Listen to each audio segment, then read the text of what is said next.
Hello everyone, and welcome to today's webinar, Property Tax Opportunities in the Club Industry, presented by Logan Quataert and Steve Quataert. I am Barbara Semeraro, your HFTP Chapter Relations Coordinator, along with Victoria Schaefer. She is the HFTP Senior Membership Manager. We are hosting today's webinar. Before we begin today's presentation, I have a few housekeeping items that I'd like to go over. First, we are using the question and answer icon at the bottom of the screen and not the chat feature. Please feel free to post your questions to our speakers. On the upper right hand of your screen are several options on how to view today's webinar. If you choose to show only the slide deck and the speaker, then please note that you can adjust the presentation area by dragging the vertical bar in either direction. This webinar will look at a few key areas for managing real estate and business personal property expense. Property taxes as an above the line expense can be a loss margin without any positive impact on the club's growth by directly impacting the club's operating margin. Today, we welcome Logan, CHAE, Chief Financial Officer at the Pelican Yacht Club, and Steve, Managing Partner at Affinity Property Tax Solutions. Logan is originally from upstate New York, and in 2006, he moved to Southwest Florida to study at the Florida Gulf Coast University, starting off in professional golf management program before ultimately focusing on finance. He has 16 years of hospitality experience, with the last 9 dedicated to finance. Logan is an active member of HFTP and earned his CHAE in 2019. Steve is the founder and managing partner of Affinity Property Tax Solution, a 20-year veteran in property tax industry. He spent 14 years as manager property taxes for General Electric. He has a Bachelor of Science in Accounting from St. John's Fisher College and an MBA from the University of Rochester's Simon Business School. He and his wife, Heather, live in Fort Myers, Florida. We are pleased that you guys agreed to speak with us today to talk about property tax. And now I hand the floor over to you, Logan. Thank you, Barbara. And thank you for all of you joining us today on the webinar. I know that property tax is not the most exciting topic, but we appreciate you taking an hour break from March Madness to join us today. As Barbara mentioned, my name is Logan Quataert. I'm the CFO at Pelican Yacht Club, and today we are going to discuss property tax and how it pertains to your club. Oftentimes in our committee meetings and board meetings, property tax is just treated as a fixed expense and taken at face value. It doesn't have to be that way. And there are some things we can do to ensure that we're not inadvertently double taxing ourselves when it comes to our filings. I'm going to start off the presentation to tell you about Pelican Yacht Club, our experience with property tax, and how it's applicable to the industry. Later, Steve will discuss the educational portion of the webinar and how you can potentially find savings as well. Pelican Yacht Club is located in Naples, Florida. It was formed in 1996 and was held by the developer until 2009, when it was turned over to the membership. In 2018, PIYC completed a $5 million renovation, and during the 2017 and 2018 years, PIYC experienced turnover in the accounting department while losing a great long-term controller and having temporary help while going through that renovation. Those dates and timelines are important for the upcoming discussion. And of course, I'd be remiss if I did not mention that we were recently recognized as a top 50 yacht club of the world and the #7 yacht club in America. If anybody in the top 6 is currently on this webinar, just know that we are coming for you. When I came on board, PIYC had just completed the first major renovation in their 25-year history and also conducted some significant capital improvement projects to coincide with the renovation. A full turnover of the accounting team had occurred during that same time period. Needless to say, the fixed asset ledger had not received the attention it had deserved and certainly did not reflect all of the changes that come associated with the major renovation. I mention all that because it's not an uncommon scenario in our industry and oftentimes leaves our fixed assets outdated or useless, which ends up costing us when we file our returns. As we were reconciling the renovation and incorporating them into our schedules, it quickly became evident that now that we have done the renovation, we need to get a handle on what assets we have, but more importantly, what we no longer have, but are still depreciating and paying taxes on. We've all seen it before on the books. You've got a line item that says furniture, $300,000, or draw number one, $1 million. Initially, it's all fine and dandy, but what do you do as you start disposing of assets? Or have you been disposing of those assets? That was the dilemma I found myself in. While all the assets were accounted for, the practice of listing assets, or that practice of listing the assets quickly led to us overpaying, and it's a snowball effect year over year. So now imagine if we don't fully understand which assets are already included in our real estate valuation as well. It's easy to see how quickly it can get out of hand. So in our case, we had the renovation, we had the staff transition, and then we had an old asset schedule that was derived from the bulk listing of assets that were provided by the developer at turnover. So it was a perfect opportunity to start fresh and develop current and accurate schedules. So for larger organizations, even one of the scenarios, whether it's a renovation or going through a staff transition within the department or going through a turnover, any of those could be the opportunity to clean up this often overlooked task. These realizations led to us getting a comprehensive study of the assets we have in service, which is known as the Capital Reserve Study. For our Capital Reserve Study, we opted to use club benchmarking. Having the Capital Reserve Study allowed us to start the process of cleaning up our outdated fixed assets and depreciation schedules. I think that most of our industry has been good about making sure they get a reserve study done, but I do believe that most are stopping one step too soon. Getting the reserve study is a useful tool, but it's not the endpoint. And I say that because that's what we're going to get into now is by getting the reserve study, you now know what assets you have, but you're potentially leaving money on the table if you're not going through and cleaning it up with your filings later on. So with the post-renovation capital reserve study in hand, I began updating our fixed asset subledger. This part of the process was mainly manual because it was merging the two documents. And those bulk line items that I mentioned earlier, the $500,000 in furniture or draw number one, they started rearing their ugly heads because now I'm taking those bulk listings and trying to tie them into the capital reserve study, which is all individual assets. So whereas on one of them, I had just furniture for 500,000, and now all of a sudden I'm trying to merge it in with, I've got 20 chairs and I've got 40 tables. So for obvious reasons, this proved to be the most time-consuming part of the process is tying those together. After I got the subledger updated, I then turned to our depreciation schedule to make sure we're not depreciating ghost assets and get all of the new assets correctly depreciating.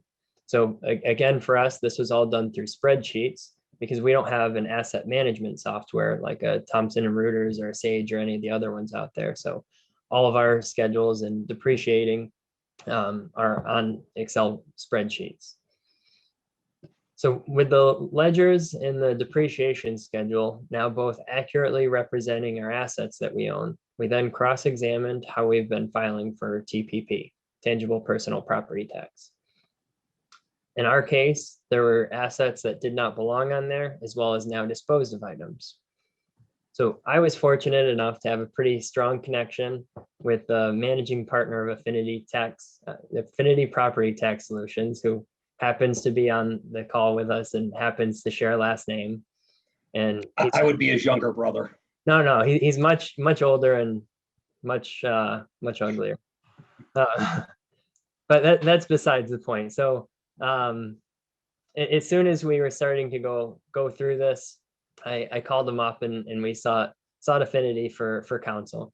So they not only worked with us on reconciling the new ledgers with the past filings, but then they worked with the county to help explain our situation and why that year we're going to be submitting a fresh start listing. So the outcome was us saving 20% on our personal property tax bill, which was great. Since there is now an established relationship, they examined our real estate appraisals to see if there were any potential savings there as well. In our case, there is not an opportunity for a reduction on our tax bill without incurring a risk of back tax assessments. And some of the details on both of those, Steve will get into in just a little bit. So for us, by getting the reserve study and letting the professionals disseminate our tax filings, we now have a comprehensive study of all of our assets.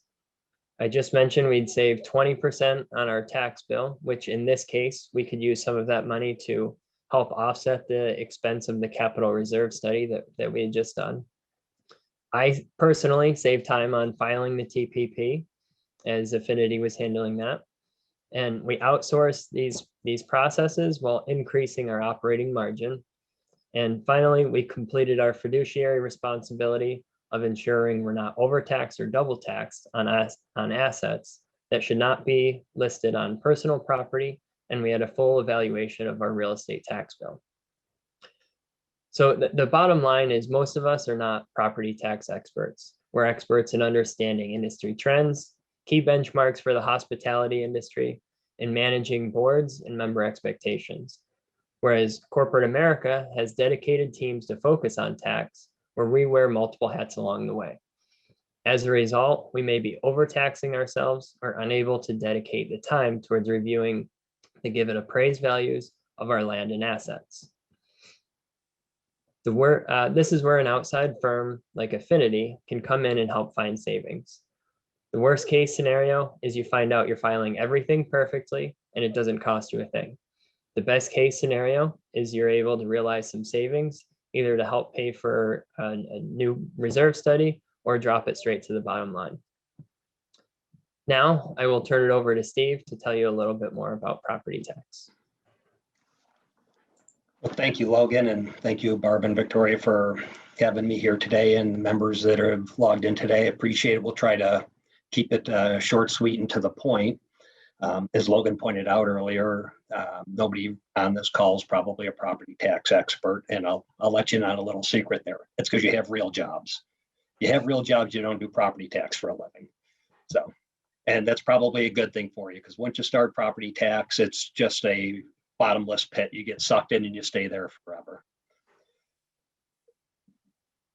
My objective here today is to kind of walk everybody through the mindset that we do when we take on a client and examine their property taxes for the first time, where we look for opportunity, and the more common areas where you can find something like that.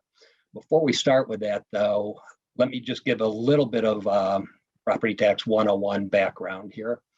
And let's talk about what is property tax when we talk about that. What is taxed when it comes to a property tax? The first concept to understand with property tax is it's an ad valorem tax, which is just a fancy Latin word for saying you're taxing something based on the value of that particular asset. Assets in property tax, we look at three major groups. You have a real estate tax, which is exactly what you're probably thinking right now. It's land, buildings, site improvements, things like that. Real estate tax, when you're looking at real estate taxation, it's different than the other two asset classes in that the jurisdiction takes the lead on this.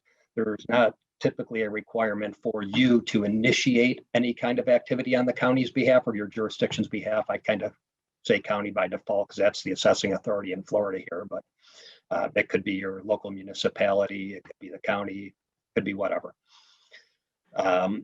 All 50 states impose a tax on real estate. So no matter where you are in the country, you're going to be paying this tax.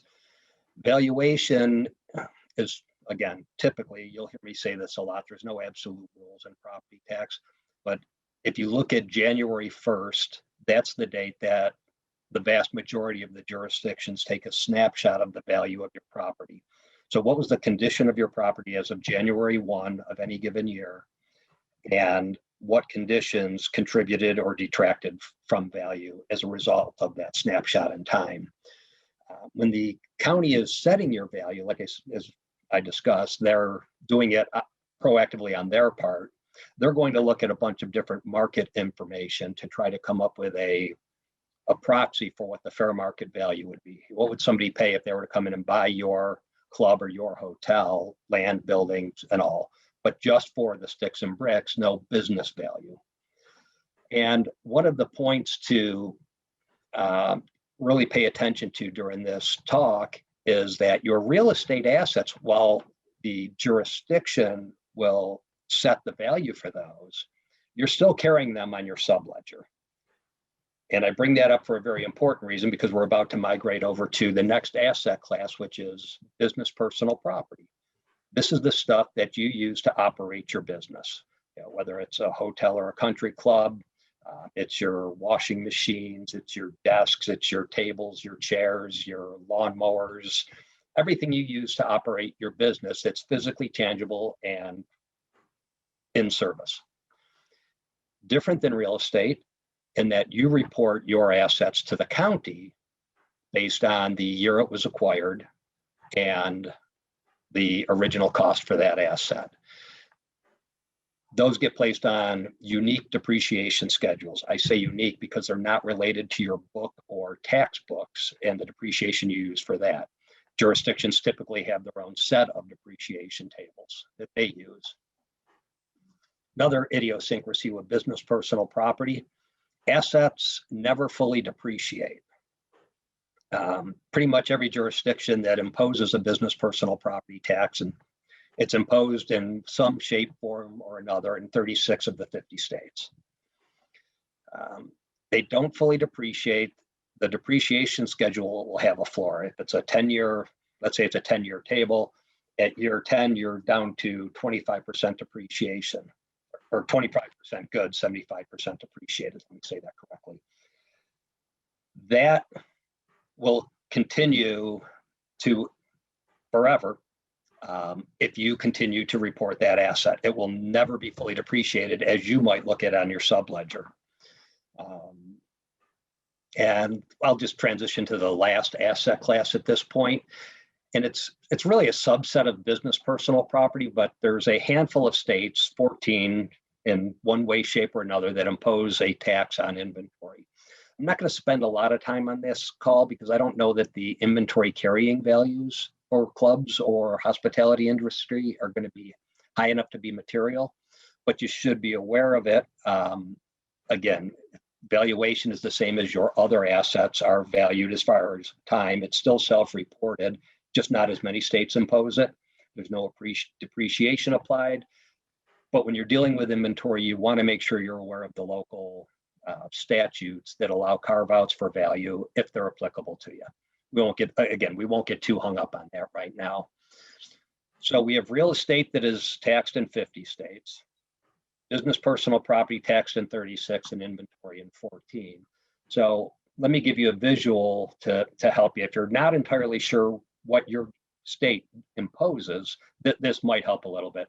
In this next picture of the map, all the states are real estate. All of the red states in this one impose some form of business personal property tax. Now, in places like Massachusetts and Vermont, they've got special rules that it may not really apply to everybody. Kansas, it's only on really old assets. They've kind of repealed the whole thing, unless you've got a bunch of legacy stuff sitting around. Every state has different stuff, but if you're in a red state, you should be thinking about whether or not you should be rendering business personal property if it's appropriate, and then worry about whether or not you're doing it right. And you'll see with this next piece, this is where inventory is taxed. Cuts down substantially. It's really a southern thing. The 3 states up north there don't really impose it broadly. There's a tremendous amount of carve-outs in them. It's the southern states that tend to get you a little bit. So if you're in the red states on the right slide, and you haven't been rendering your inventory, you might want to look into the local rules and find out if you should be. And if you're in the red states on the left and you haven't been filing a business personal property tax return, you might want to look into whether or not you should be. And at this point, we're going to turn it back over to Barbara or Victoria, and they have a question for you. Yes, I will launch the poll. And the question is, which of the following is not an asset type subject to ad valorem tax? And it's a multiple choice, so you can choose more than one. First is inventory, next one's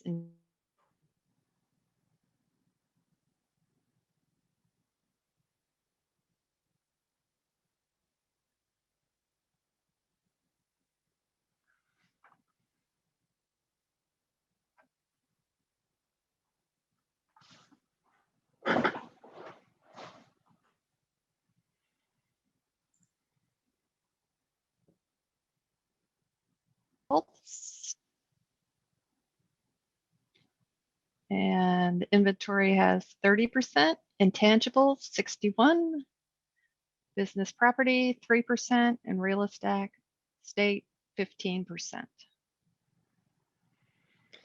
Well, the good news is the answer is basically right. It is intangibles. However, depending upon where you happen to be located, you could consider inventory not a taxable class. So I'd give partial credit for that one. All right, let's move on. So when we engage with a client, as we did with Pelican Yacht Club, one of the first questions that I have for the prospective client is, what's your objective when you manage your property taxes? And people generally fall into one of two schools of thought here. One is they're trying to manage to their budget. And by that, they're more concerned about variance year over year than they are necessarily about what's the right amount of tax they should be paying. And this applies in a lot of different business scenarios. It depends upon a particular client's sensitivity to a potential litigation environment. Newspaper test, we used to call it at GE. If we file this appeal, is it going to make it to the newspaper? Are we stealing milk money from the kids at school? That type of thought process. If you're happy with the number you're paying and there's no real cost pressure on the op margin, this is a very easy way to manage your property taxes. As long as nobody gets crazy on the jurisdiction side, nobody makes mistakes on the client side, it tends to just smooth itself with time, but it also tends to overpay. One thing I have found over the years is that jurisdictions tend to overassess more than they tend to underassess. So if you're just throwing the assets in a pile on the assessor's desk and say, tell me what my number is, and he's consistent year over year and you're happy with that, then you're probably fine. The other mindset is that people want to make sure they're paying the right amount. Pay only your fair share is the way it's commonly referred to in our industry. We're all good corporate citizens. We all know we have to pay our taxes, but most of us don't want to pay more than what we should be required to pay by the laws that are on the books. In this mindset, you really tend to challenge the jurisdictional thinking. They're going to set your real estate value, and it might be the same as last year. You, being an expert on your club, might know that there's things that have taken place there that have detracted from the value of your club, particularly in comparison to your peers that are out there in the marketplace. But when you see the number, rather than saying, okay, good, it's no different, the question then becomes, okay, that's the number, is it right? And you would go down a different series of steps to come to that conclusion, whether it's correct or not. But again, the jurisdiction may know information about the marketplace. They don't necessarily know anything specific about your club. You being able to impart that knowledge is critical to being able to do this. It may come with having to educate your board if they tend to be a little bit risk averse. But that's just internal politics. I try not to get into that. It's just a concern that has to be looked at. By taking the path where you want to minimize your expense, it does tend to lead to your optimal tax burden.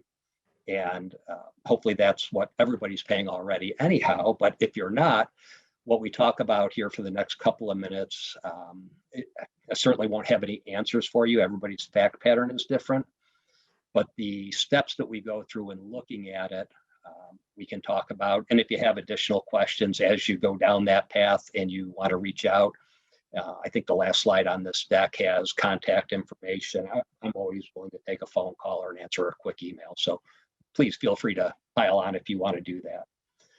So let's take that first asset class again, real estate. The question becomes with real estate, how do we minimize it? As we said, the jurisdiction is going to set your implied fair market value. This is what they're going to tell you the value of your club is worth on the open market. Two things to consider when you're dealing with real estate values. The first is excessive assessment, and the next one is uniformity. Excessive assessment means that you've looked at the market value yourself, whether it's through sales of comparable properties, if you happen to lease your property, or if it's an income producing properties you have substantially in the hospitality industry. It's looking at the various factors. I won't bore you with a bunch of appraisal theory, but the three basic ones are sales approach, income approach, and cost.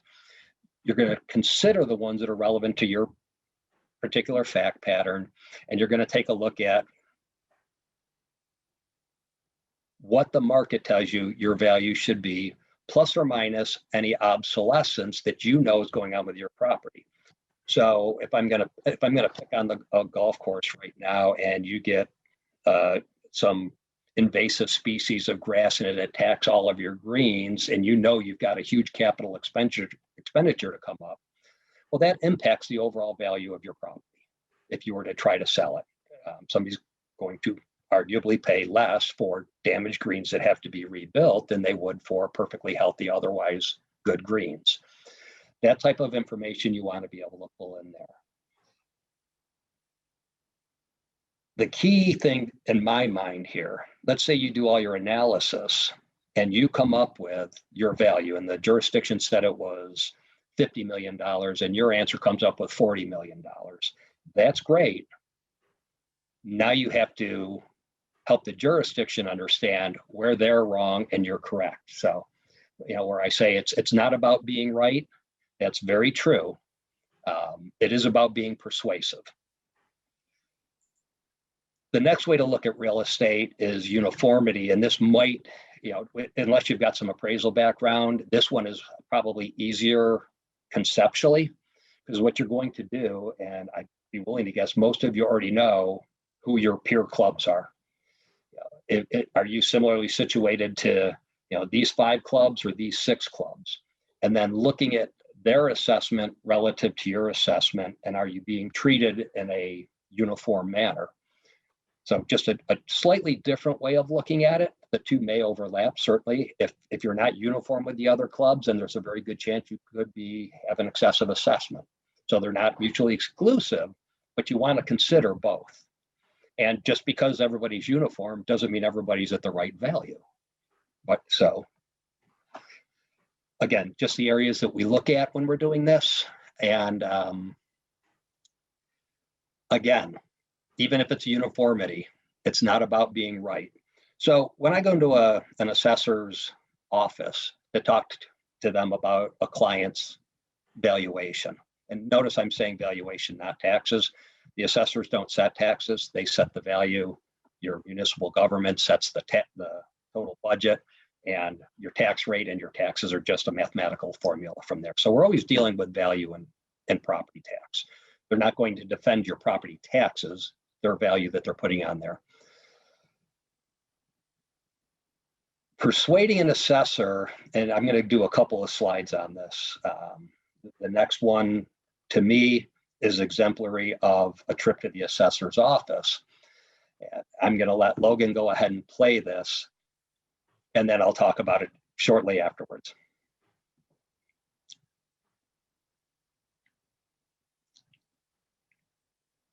About the percentage, I figure 75% to you, Panma, and 25% divided between the 5 of us, Yida, Crowbar, myself, Tom, and the baby. That makes 5% for each one of us.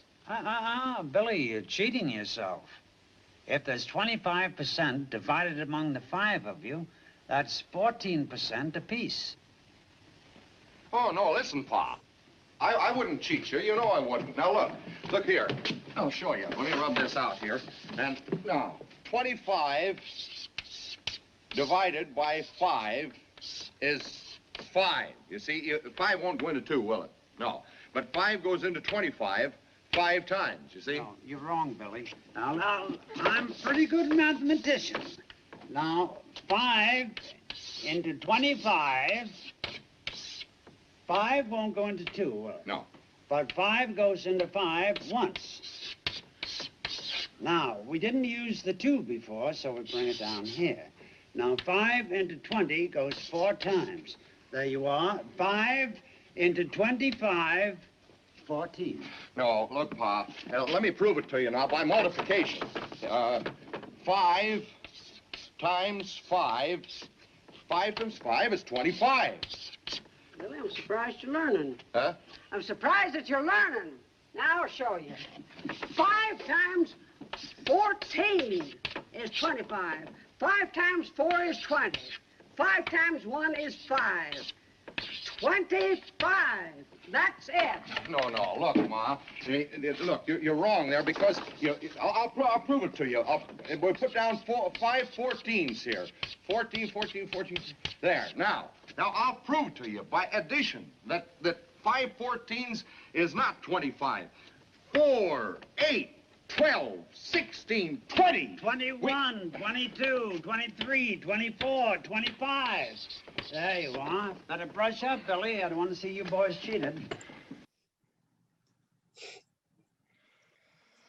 So I won't opine as to who's who in that scenario. I'm sure if I showed that same video to an assessor, he would sit there and say, yep, that's exactly what every taxpayer comes in here and asks like. And if you talk to anybody in my industry, they're going to tell you that's how the assessors act. I'll leave it to you to make your own decisions when you approach your own assessor. Minimizing personal property. This is a little bit different than real estate in that, as we talked earlier, it's self-reported.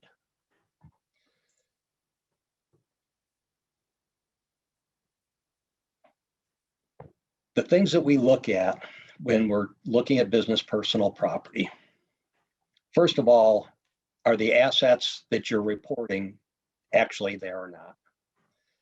It's amazing how this can get away in a big company or a small company, it doesn't matter. Ghost assets is what we refer to them as, are common across the spectrum. Early on in my career, I started working for a large multinational corporation. And one of my first projects was to take a look at ghost assets for that legal entity. What I found was that the financial leadership at the business had decided long ago that a retired asset, in other words, fully depreciated asset, it is of no consequence. So once it's fully depreciated for book and for tax, it would just sit out there on the ledger and have no impact on their tax reporting, was their thought process. So I did my study and found $500 million were in first cost of assets going back to 1904. They were sitting out there on the subledger that nobody had either entered a retirement code or retirement date in an appropriate field, or at least removed them from the subledger when they were no longer in service. So making sure that you're only reporting those assets that you physically have is a key component here. The other part that we find a tremendous amount of stuff with is the distinction between real estate and tangible personal property. As we pointed out earlier, all of your real estate assets are on your fixed assets subledger. Even though you don't depreciate land, it's still on there. And all of your business personal property is on your fixed asset subledger. So how do you determine which asset is being captured in real estate and which one should be reported as tangible personal property? Or are they being taxed as both? that's the analysis that we wind up doing. I would love to give you a hard and fast rule, but it really does vary across the jurisdictions. Just a real high level rule of thumb here, just so you can give yourself a sanity check when you're reviewing your assets. If you have something that is affixed to the building or the land in such a manner that removing it would damage the building or the land substantially or impair it, so it would no longer be suitable for its current use, then it's probably real estate. If you can remove it without substantially damaging your land or buildings, then it's probably personal property. Again, not a hard and fast rule. It always depends upon your fact pattern, but it's always a tremendous opportunity. Just there's that whole disconnect that you always have to be sensitive of. If you're in a state that imposes business personal property, if you're in a state that only imposes real estate, don't worry about it. There's really no reporting requirement on your behalf. Doesn't mean your real estate's being valued right. Doesn't mean it's wrong, but there's no, well, I shouldn't say there's no double taxation. There could be. They could be still grabbing assets that technically are personal property and adding it to the real estate roll. So it might be worth reviewing anyway. I want to correct myself there. The other part that we look at is how are we valuing the assets?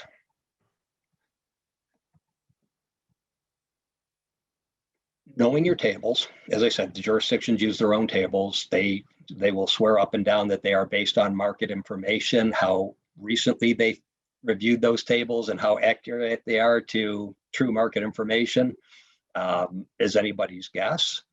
But knowing the tables that are available to you and making sure you position your assets accordingly. And when I say tables, it's a 4-year life or 3-year life for computer equipment, and maybe a 7-year life for kitchen equipment, and it could be a 10 or a 12-year life for the laundry machines and your desks and chairs and things like that.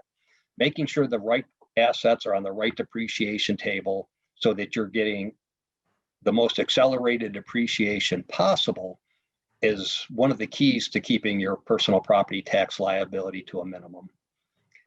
Cost segregation, looking at assets that can be split out. So you capitalized asset 1, 2, 3, 4, and maybe it's a new computer system.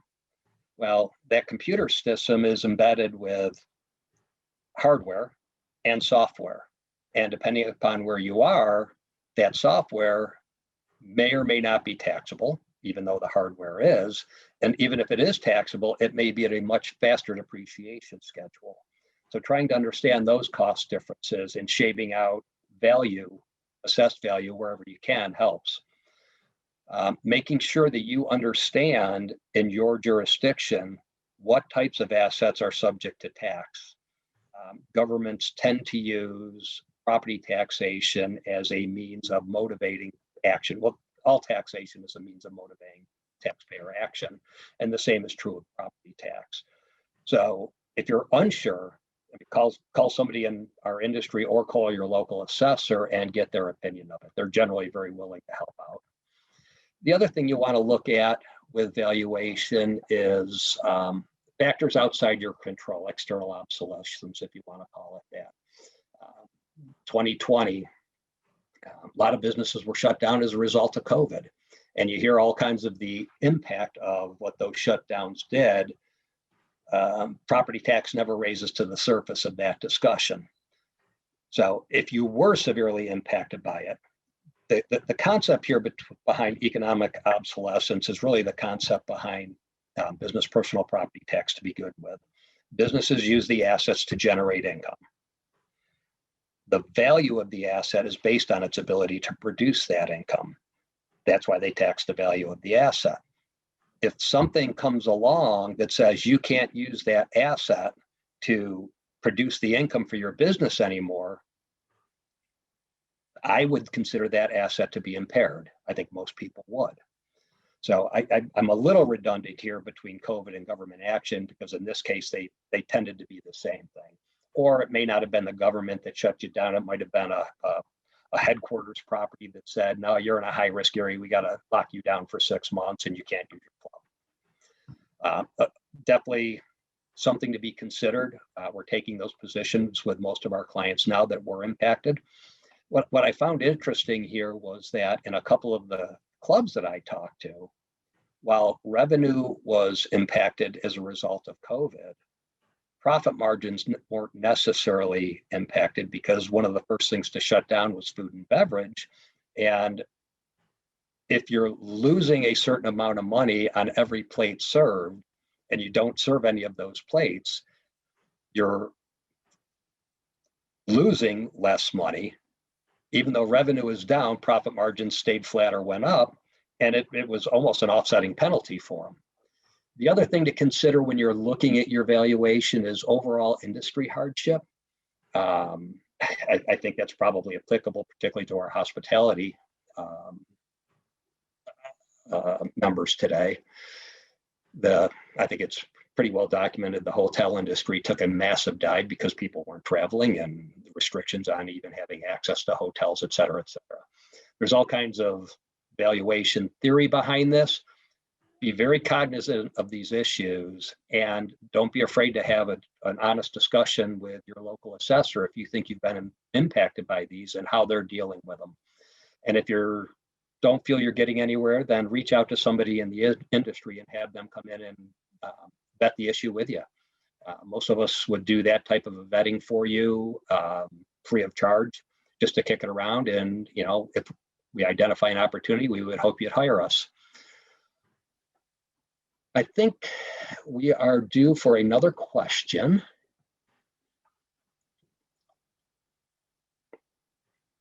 Okay, I will launch question number 2. Is which 2 of the 3 types of property tax we discussed are considered self-reported? Once again, this is multiple choice. Business, personal property, inventory, and real estate.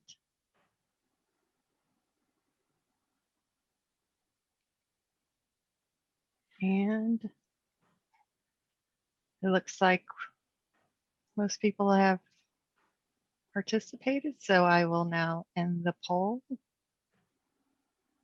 and share the results. We have 97% business personal property, 76% inventory, and 9% real estate. Oh, we have dozens of potential property tax experts out there. All right, let's go ahead and move on, Logan. So the last theoretical piece of this is to come up with a strategy on when do you want to address your property taxes with the assessor. And basically 2 rules of thumb here. You work with the assessor informally before he sets a value, or you do it after he sets the value, and then you know what you're arguing against. So beforehand versus after the fact, proactive versus reactive is how I would typically look at it. My preference is always to address it beforehand. And it's really just a matter of the human psyche. I look at it pretty simple in that I can be more persuasive to somebody before they form an opinion. Once they've formed an opinion, then they're vested in defending that opinion. And if my opinion is different, we're both in a position to defend. And I really don't think it's much more complicated than that, but there's other reasons for doing it too. So if you're going to address the assessor before values are set, maybe if it's a 1/1 lien date and your returns are due April 1st, like they are in Florida, you can start talking to the assessor really anytime you want to. It's almost always a good idea to wait until they're out of the prior year's appeal season so that they're not chasing their tail all over the place. But it's a different conversation level, and it may take 2, 3, 4 meetings. We talked about the cooperation. My main preference for that, and this is particularly for non-practitioners, if you're going to do this work yourself with the jurisdiction, when you're doing it informally, there's really no procedural footfaults that you have to worry about tripping over, as long as you're aware of what the tax cycle is and that you're really not in any of the critical points. Very little structure. It's a narrow audience. It's you and the assessor having a conversation, you being the expert on your business and your assets, and he being the expert on assessment. And it's a meeting of the minds and trying to get them to move that way. And the other advantage to the informal approach is there's really no public record. You're not filing a formal protest to anything at this point. It's really about understanding each other's perspective and trying to come up with a meeting of the minds that can save you some money. The other time to do it, and this is more traditional in the industry, I think, you probably get the mailers from property tax consultants, depending upon where you are. Sometimes it's very heavy. Texas is a place where they just, well, you just get inundated with these kinds of things when they come out. If you wait till values come out, once your assessment is known, the typical process is they have a small informal window. You can go talk to your assessor during that informal window, and you're not really filing any formal paperwork yet, or you may have to depending upon your area, but you're not sitting in front of a board of review or a board of assessors or anything like that. So you're really still just having that loose conversation. The problem is the clock's already ticking. Once that value is set, you will have 15, 25, 30, 60 days, whatever the rules are in your particular jurisdiction, before you have to act, or you lose your right to act until the following year. So it adds additional pressure. Most people tend to be in the reactive camp. So the assessor is now getting bombarded with appeals, and he's trying to manage his time. You can get 10 minutes here, 15 minutes here to talk to him about value, but he's already vested in his number. Not that he won't change it if you're extremely persuasive and you have a lot of great data. They will, they do it all the time. But you're just adding another obstacle to what you're having to do. The procedural minefield, the further you go down the appellate path, the more footfalls that you're going to run into. And I would strongly suggest after you go, if you go as far as your local board of review and you're still not happy and you're going to take it further than that, you need to hire either somebody that's a very experienced consultant or a property tax attorney. And in some states, you don't have a choice. It has to be an attorney. You still can, but make sure you have somebody that really understands the playing field. And be aware that, the audience broadens, all right? Now you're talking in front of a board of review, you're talking in front of a circuit court, and you're creating a public record. Not that that should in and of itself be a problem. If it's a high profile property, you run more risk, of course, but everybody has their own sensitivity when it comes to that. I'm just pointing out the fact that you should be concerned about them. And I think we have one more question. Mm-hmm. Sure. One more. Let's launch the third question, which is, at what point does tangible property, personal property, otherwise subject to property tax, become non-reportable, non-taxable? And the response could be only while the asset is in service, only after the asset has been removed from service, and never. Tangible personal property is always reportable, taxable. And it looks like most people have already voted on this one. So I will go ahead and end the poll, share the results, and we received 91% for only after the asset has been removed from service and 9% for never. And again, the never part, I can see where you come up with the answer, but bottom line is if you take the asset out of service, you certainly don't want to be paying tax on it, even though a lot of us probably have been doing that for quite some time. I guess wrapping up, all what I would say is, and I'll elaborate on Logan's point a little bit.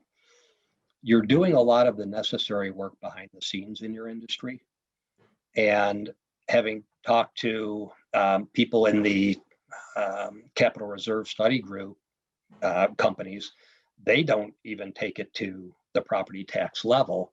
And it's really almost the exact same work they're doing that you would hire a property tax guy to come in and do to help you clean your ledger, get your improvements lined up, identifying what is, what isn't this. So much duplication in the work that it's a shame not to take it those last couple of steps. And I would encourage you to at least take a look at it. Worst case scenario, you find out you're doing it right. I mean, that's a great answer. I mean, I suppose there's a worst case scenario. You could find out you're in one of those red states for business personal property and you haven't been filing for 10 years. Yeah, that's not a great answer to have. It's a big financial liability, but then you'll know you'll be compliant going forward. So it really is the right answer in the long run anyway.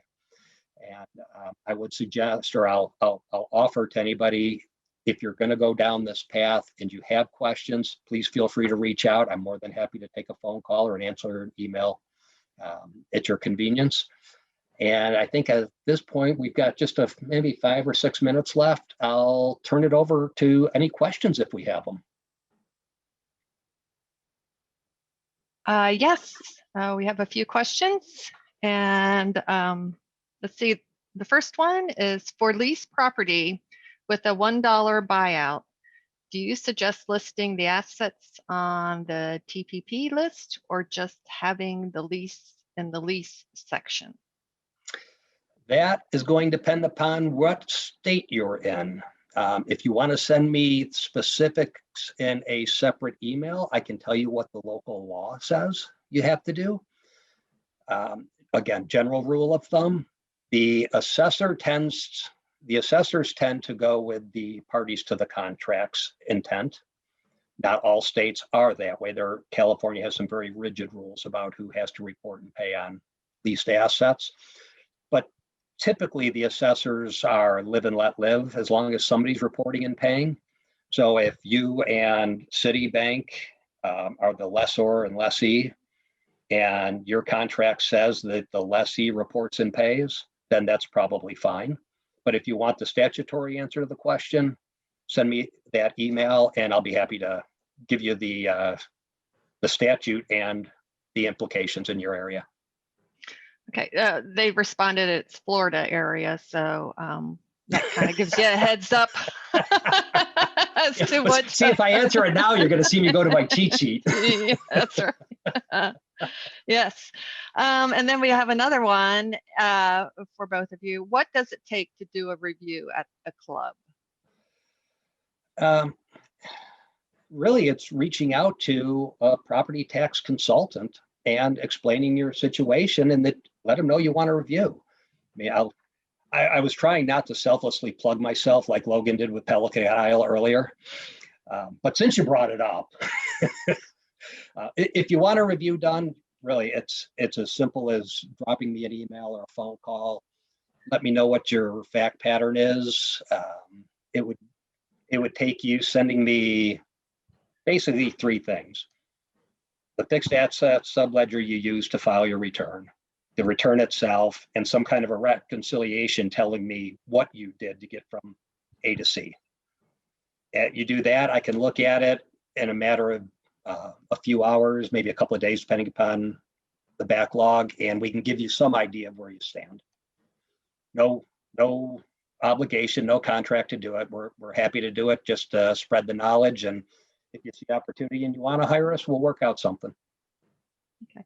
And Logan, how long would you say it took you to go through your review? So for ours, part of that was me navigating something new. I had his ear the whole time, so from start to finish, I think I probably started around the December, January timeframe while working on updating my depreciation schedules, and that was what was really bringing it to light as I was closing out the renovation. And then we concluded by our April filing. So hit or miss time spent on it versus other tasks throughout that time, but it was a couple month process for me getting through everything. Yeah, and let me elaborate on that just a little bit. Logan took the proactive approach that we talked about earlier. He reached out to us at the end of the prior year, knowing that returns were going to be due in April, and let us have a look at the books in advance. So we were able to manipulate those assets, talk to the county in advance of our filing, let them know the return was going to be substantially different than what they had seen in the past and why. And then we were actually able to work cooperatively with Collier County to show them all the changes that we had made. So when they took the rendition, they just accepted it at face value. We didn't have to fight that out after the fact. So it is a little more time consuming, but a better process in my opinion. Yeah, to that note, I mentioned we saved 20%, and that was really them just accepting what we had now supplied. There was no pushback. So just by doing the due diligence on the front end, we immediately cut it in half and realized those savings. I know we only have 3 minutes. One thing that I do think that a lot of clubs go through is golf course renovations. And there's oftentimes questions with irrigation versus green repair and how that should show up. Do you want to give a 30-second to a minute overview on that? Yeah, absolutely. Couple of issues come into play here. One is what you're doing, real estate or personal property, from a property tax perspective, making sure that you understand that. The other part that you have to be concerned with, let's assume it's business personal property and you're changing, probably a bad example, but I'm going to use it anyway.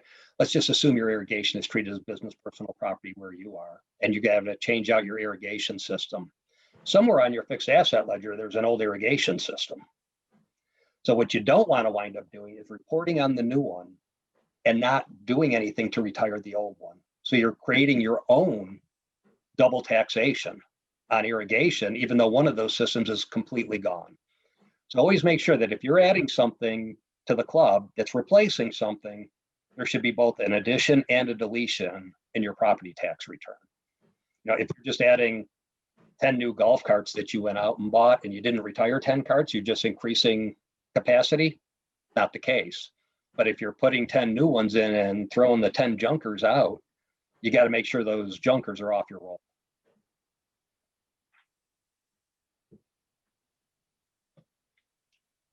Okay, well, thank you, Logan and Steve, for your excellent presentation. What other last comments do you have? It's an hour of property tax, Barb. You need to send something out to wake these 70 people up. They'll receive something tomorrow. Yeah, okay. Also, people did like the Ma and Pa kettle video, so thank you for that. That was nice. If you are collecting continuing education credit today, please note that you will need to self-report your credit for this webinar through the certification tracking spreadsheet. This spreadsheet is available at the bottom of the HFTP virtual education webpage. In addition, an email with the CPE credit certificate information should be sent to you within 24 hours. Please save that email for your records, for your self-reporting also, or for your, like I said, the CPE credit. So, and as of this point at 2 o'clock, this concludes today's broadcast. Thank you again for attending, and we look forward to seeing everyone on Thursday for our next HFTP Hangout. Thanks, Thank you everybody. very much for having us. Thank you. Bye.